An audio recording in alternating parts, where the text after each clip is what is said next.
Voordat ek die exciting nuus met julle deel, ek het vandag Kerspresente begin toedraai, want Kylie se skool sluit môre vir die Desember vakansie, en dan is sy altyd by die huis en kan ek nou nie al my presente toedraai as hier 'n AG is nie. Sodat ek julle eers vertel, ons het onlangs 'n onderhoud gedoen met AfriForum in Suid-Afrika en hulle het die interview geplaas op hulle blog, op hulle website. Ek het in my Linktree die link met julle geshare. Anderster kan julle net na AfriForum se website toe gaan en dit gaan lees.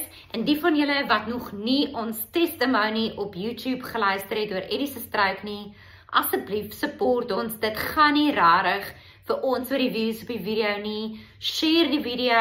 Dit gaan meer om God se woord en hierdie amazing wonderwerk wat ons gehad het in ons lewe daar buite te kry om mense te herinner dat God regtig bestaan, dat God regtig nog wonderwerke doen. Hy is die Almagtige en hy is tog ons geneesheer.